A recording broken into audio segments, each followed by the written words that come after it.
샬롬. 오늘 또 주님의 은혜와 평강이 여러분과 함께하기를 축복합니다. 오늘은 거룩한 주일입니다. 하나님 앞에 온전히 예배를 드리고 은혜 받고 또 많은 축복 가운데 살아가는 하루가 되시기를 주의 이름으로 간절히 축원합니다. 오늘 아침 하나님께서 우리에게 허락해 주신 말씀은 고린도전서 15장 12절에서 19절 말씀입니다. 그리스도께서 죽은 사람 가운데에서 살아나셨다고 우리가 전파하는데 어찌하여 여러분 가운데 더러는 죽은 사람의 부활이 없다고 말합니까? 죽은 사람의 부활이 없다면 그리스도께서도 살아나지 못하셨을 것입니다. 그리스도께서 살아나지 않으셨다면 우리의 선포도 헛되고 여러분의 믿음도 헛될 것입니다. 우리는 또한 하나님을 거짓되이 증언하는 자로 판명될 것입니다. 그것은 죽은 사람이 살아나는 일이 정말로 없다면 하나님께서 그리스도를 살리지 아니하셨을 터인데 하나님께서 그리스도를 살리셨다고 하나님에 대하여 우리가 증언했기 때문입니다. 죽은 사람들이 살아나는 일이 없다면 그리스도께서 살아나신 일도 없었을 것입니다. 그리스도께서 살아나지 않으셨다면 여러분의 믿음은 헛것이 되고 여러분은 아직도 죄 가운데 있을 것입니다. 그리고 그리스도 안에서 잠든 사람들도 멸망했을 것입니다. 그리스도 안에서 우리가 바라는 것이 이 세상에만 해당되는 것이라면 우리는 모든 사람 가운데에서 가장 불쌍한 사람일 것입니다. 아멘. 여러분, 사도 바울이 복음을 일깨워주는 복음의 핵심은 이것입니다. 15장 우리가 4절 앞에 본 대로 무덤에 묻히셨다는 것과 성경대로 사흘날에 살아나셨다는 것과 게바에게 나타나시고 다음에 12제자에게 나타나셨다고 하는 것입니다. 하는 복음의 핵심이에요. 여러분, 다시 말씀드리지만 또 계속해서 말씀드리지만 사도 바울이 전하는 초대교회의 사도들이 전하는 복음의 핵심은 이것입니다. 예수님께서 우리 죄를 대신하여 대속물로 십자가에 달려 죽으셨다는 것과 그래서 무덤에 묻히셨다는 것과 그러나 사흘 만에 부활하셔서 우리 모든 죄가 사해졌다고 선포하시는 것입니다 하는 거예요. 그리고 많은 제자들에게 나타나셨고 예수님은 성령과 함께 우리 안에 계십니다. 그리고 그 부활을 믿는 자는 예수님과 함께 부활하여 영원한 생명을 얻고 구원받는 것입니다. 이것이 사도 바울이 그리고 사도들이 전하고자 하는 복음이고 우리가 세상에 선포하고자 하는 복음입니다.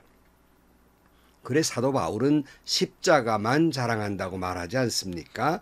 갈라디아 6장 14절 말씀에 그런데 내게는 우리 주 예수 그리스도의 십자가 밖에는 자랑할 것이 아무것도 없습니다. 그리스도로 말미암아 내 쪽에서 보면 세상이 죽었고 세상 쪽에서 보면 내가 죽었습니다.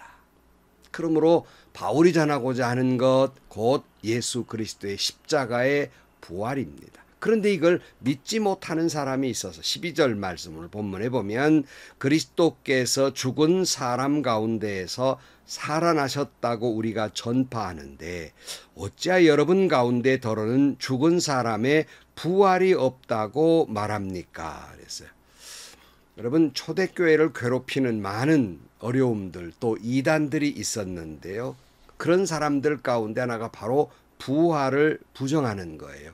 예수님의 몸의 부활도 부정하고 그러므로 우리의 부활도 부정해요. 그러니까 예수님의 부활은 인정하지만 예수님의 몸의 부활을 부정해요. 그런 거로 우리의 성도들의 부활도 부정하는 이단들이 있었습니다. 특별히 이와 같은 것은 당시의 철학과 관계가 있습니다. 당시의 철학자들, 특별히 이제 우리가 이른바 영지주의자라고 하는 이단들의 생각은 뭐냐면 이걸 그노시스학파라고 그러는데요. 이들의 생각은 이겁니다. 그러니까 그들이 생각할 때는 영적인 깨달음을 통하여 구원을 받는다. 그렇게 생각을 해요. 그러니까 영적 깨달음을 통하여 하나님에게 이르는 구원을 얻는다. 깨달음이에요. 이런 생각을 가졌어요. 그러므로 육체적인 것은 의미가 없고 악한 것이다 하는 생각을 갖습니다. 그러니까 이들이 생각하는 건 뭐냐면요. 그러면 예수님이 십자가에 달려 죽었다는 건 무슨 의미가 있습니까? 이들의 생각은 이거예요. 그러니까 예수님이 십자가에 죽음으로써 그 영이 육체로부터 이제 벗어났다. 그리고 하나님께로 이르는 구원에 이르렀다. 이렇게 생각하는 거예요. 그러니까 육체는 악한데 이 이성, 영이 거기에 갇혀 있다는 거예요. 그러므로 이걸 깊이 깨닫게 되면 이제 영이 육체를 떠나서 구원에 이른다. 이렇게 생각하는 철학적 생각이 있었습니다. 그러므로 예수님의 육체의 부활은 전혀 이들의 생각과는 반하는 그런 일이었습니다. 자연히 그러므로 우리의 부활로 구원에 이른다는 것도 영원한 생명을 누린다는 것도 인정할 수 없었어요. 그러니까 부정할 수밖에 없는 거지요. 마치 이런 이원론적 생각이 오늘 교회에도 슬며시 들어와 있어요.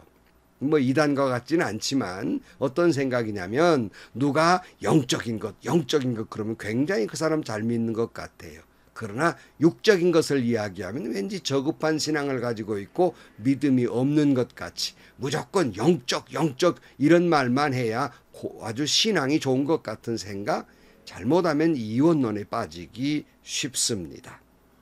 그런데 이 예수님의 부활 믿지 못하니 우리의 몸의 부활도 자연적으로 믿지 못하는 것입니다. 그러니까 사도 바울이 하는 말이에요. 아니 만약에 우리 성도의 몸에 부활이 없다면 왜 예수님께서 굳이 십자가에 달리시고 그리고 다시 사셨다는 부활이 무슨 의미가 있느냐 하는 설명을 하는 겁니다. 13절 말씀, 죽은 사람의 부활이 없다면 그리스도께서도 살아나지 못하셨을 것입니다. 분명하게 이게 선포하고 있죠. 로마서 6장 23절에도 뭐라고 선포해요? 죄의 삭은 죽음이요 하나님의 선물은 우리 주 예수 그리스도 안에서 누리는 영원한 생명입니다. 그랬어요. 여러분, 죄로 인해 죽을 수밖에 없었던 우리가 그리스도의 십자가의 보혈로 우리 모든 죄가 용서함을 받게 됐고 예수님의 부활로 그것이 완성됨으로 말미암아 그 은혜로 우리도 죄 용서함 받은 자로서의 영원한 생명을 누리게 되는 것입니다. 그런데 이것을 부정하는 사람들이 있었어요. 그래서 예수님께서 이 부활하심과 성도의 부활과의 관계를 설명하고 있는 겁니다. 17절 말씀, 그리스도께서 살아나지 않으셨다면 여러분의 믿음은 헛된 것이 되고 여러분은 아직도 죄 가운데 있을 것입니다. 그리고 그리스도 안에서 잠든 사람들도 멸망했을 것입니다. 그러니까 여러분, 예수님의 부활이 없다면 우리의 믿음은 다 헛것입니다. 여전히 우리는 죄 가운데 있는 거예요. 죽음의 끝이에요. 그러기에 예수 그리스도를 믿는 사람은 믿음 안에 사는 사람도 예수님의 부활이 없기에 영원한 죽음 가운데 있을 수밖에 없는 것이라는 말입니다.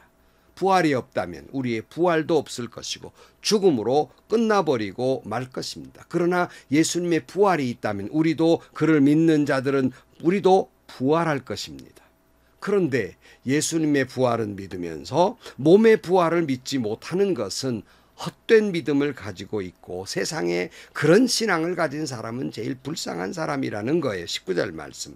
그리스도 안에서 우리가 바라는 것이 이 세상에만 해당되는 것이라면 우리는 모든 사람 가운데에서 가장 불쌍한 사람일 것입니다.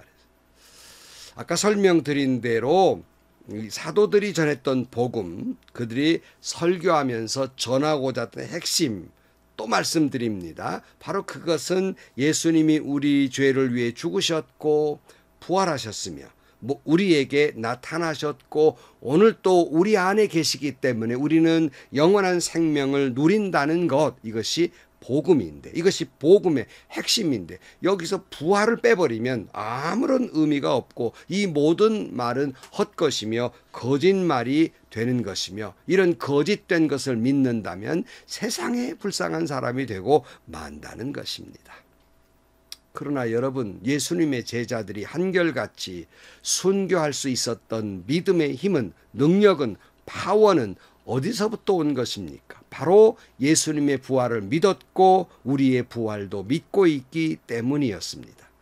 예수님의 부활을 목도하지 아니하고 그리고 믿지 못했던 그들은 참으로 무기력하고 비겁하고 무능한 신앙인들이었어요. 자기의 선생 예수가 참 모욕을 당하고 고난을 당하는데 애따 뜨거라 하고 다 도망가 버렸고, 수제자라고 하는 베드로도 겁이 나서 멀리 떨어져서 구경꾼과 같은 모습을 하고 있었지 않습니까? 이 비겁자였어요. 무능력한 사람들이었어요. 그러나 그들이 부활하신 주님을 만나고 의심 많은 도마도 예수님의 손과 옆구리에 창자국을 보고서야, 못자국을 보고서야 그들은 능력을 입게 되고 신앙이 힘이 있게 되면서 12제자는 한결같이 그들은 순교를 하게 됩니다. 여러분, 만일 예수의 부활이 없다면 이들은 참 어리석은 사람들이 되고 말 것입니다. 세상에 불쌍한 사람이 되고 말 것입니다. 여러분, 누가 자기의 거짓말을 위해서 순교까지 하겠습니까?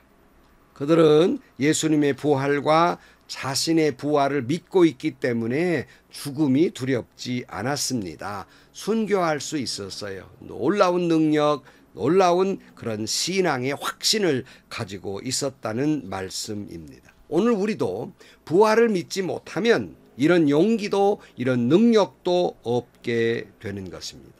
부활을 믿지 못하는 사람은 신앙의 확신도 없게 되는 거예요. 그러니까 신앙이 무기력하고 무능력하고 조금 바람만 불어도 무너지고 마는 거예요. 작은 시련에도 흔들리고 마는 거예요. 작은 어려움에도 배교하고 마는 거예요. 작은 고통에도 믿음에서 떠나버리고 마는 겁니다. 왜요? 부활을 믿지 못하기 때문에 그렇습니다. 요한복음 11장 25절 말씀에 이렇게 말씀하고 있지요. 예수께서 마르다에게 말씀하셨다. 나는 부활이요 생명이니 나를 믿는 사람은 죽어도 살겠고 살아서 나를 믿는 사람은 영원히 죽지 아니할 것이다. 내가 이것을 믿느냐? 예수님의 친구 나사로가 죽었을 때 슬퍼하는 마르다에게 부활의 말씀을 하시면서 이것을 내가 믿느냐 말씀하고 있어요. 이 질문은 오늘 저와 여러분에게 묻고 있는 겁니다. 여러분은 예수 그리스도의 부활을 믿고 있습니까? 아니, 여러분은 나도 부활할 것이라고 하는, 그러니까 예수님이 부활했으니까 나도 부활할 것이라는 믿음이 있습니까? 아니, 나도 부활할 것이라는 생각은 해보셨습니까? 성도 여러분, 예수님의 부활과 자신의 부활을 믿는 여러분들이 되시기를 주의 이름으로 축원합니다. 복음의 핵심은 예수 그리스도께서 우리 죄를 용서해 주시기 위해서 십자가에 달려 죽으시고 무덤에 묻히셨다가 사흘 만에 부활하셨으며 오늘 성령과 함께 우리 안에 계셔서 역사하고 계시며 부활을 믿는 자는 영원히 살 것이라는 것이 복음의 핵심이며 우리 신앙의 기본입니다. 오늘 또 여러분 예수님의 부활을 확실히 고백하면서 확실한 신앙, 파워 있는, 능력 있는, 힘이 있는 신앙인으로 살아가시기를 주의 이름으로 간절히 축원합니다. 기도하시겠습니다. 하나님 아버지, 주님의 부활과 우리 자신의 부활을 확실히 믿고 힘이 있는 신앙인, 능력 있는 신앙인이 되어서 어떤 시련이 와도 어떤 고통이 와도 흔들리거나 넘어지지 않게 하여 주옵소서. 부활 신앙으로 오늘 하루도 살아가게 하여 주옵소서. 예수님의 이름으로 기도하옵나이다. 아멘. 여러분, 자신의 부활을 믿습니까? 예수님의 부활은 분명히 믿을 것이니 자신의 부활도 믿으시기를 축복합니다. 여러분, 그 부활 신앙은 여러분의 믿음을 힘있게 할 것입니다. 능력 있게 할 것입니다. 확신에 찬 신앙으로 살아가게 할 것입니다. 오늘도 행복하시고요. 좋은 일이 가득한 하루가 되시기를 주님의 이름으로 간절히 축원합니다.